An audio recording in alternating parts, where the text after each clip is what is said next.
गौतम बुद्ध का जीवन हर किसी के लिए प्रेरणादायी है। गौतम बुद्ध बौद्ध धर्म के प्रवर्तक थे। इनका जन्म 483 ईस्वी पूर्व तथा महापरिनिर्वाण 563 ईस्वी पूर्व में हा था। बचपन में उनको राजकुमार सिद्धार्थ के नाम से जाना जाता था। बौद्ध ग्रंथों के अनुसार गौतम बुद्ध के जन्म से 12 वर्ष पूर्व ही एक आर्षि ने भविष्यवाणी की थी कि यह बच्चा या तो एक सार्वभौमिक सम्राट या महान आर्षि बनेगा।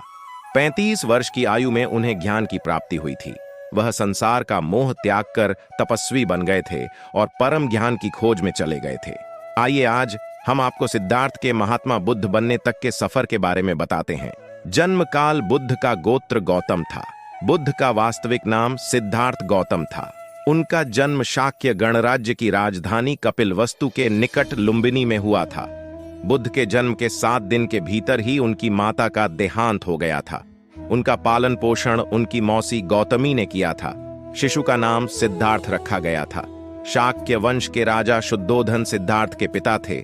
सिद्धार्थ के जन्म से पूर्व हुई भविष्यवाणी से परेशान होकर उनके पिता ने उन्हें तपस्वी बनने से रोकने के लिए राजमहल की परिधि में रखा। गौतम राजसी विलासिता में पले बढ़े। बाहरी दुनिया से आक्रांत, नृत्य करने वाली लड़कियों द्वारा मनोरंजन, ब्राह्मणों द्वारा निर्देशन और तीरंदाजी, तलवारबाजी, कुश्ती, तैराकी और दौड़ में प्रशिक्षित किए गए थे। कम उम्र में ही उनका विवाह राजकुमारी यशोधरा से करा दिया गया। दोनों का एक पुत्र भी हुआ जिसका नाम राहुल था। गौतम बुद्ध की वजह से बदल गया इस स्त्री का जीवन। जाने कैसे सिद्धार्थ बचपन से ही अत्यंत करुण हृदय वाले थे। वह किसी का भी दुख नहीं देख सकते थे। इतने प्रयासों के बाद भी 21 वर्ष की आयु में उनकी अपने राज्य कपिलवस्तु की गलियों में उनकी दृष्टि 4 दृश्यों पर पड़ी। ये दृश्य थे: एक वृद्ध विकलांग व्यक्ति, एक रोगी, एक पार्थिव शरीर और एक साधु।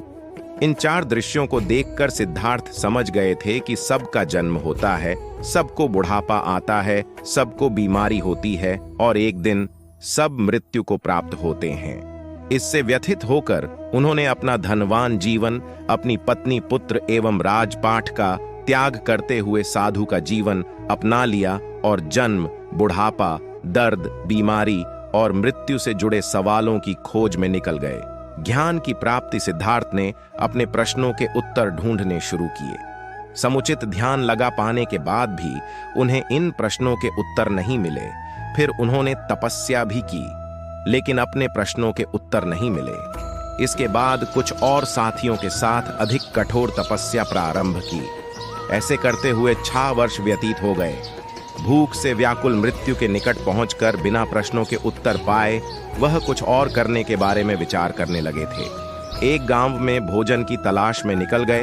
फिर वहां थोड़ा सा भोजन ग्रहण किया। इसके बाद वह कठोर तपस्या छोड़कर एक पीपल के पेड़, जो अब बोधि वृक्ष के नाम से जाना जाता है, के नीचे प्रतिज्ञा करके बैठ गए कि वह सत्य जाने बिना उठेंगे नहीं।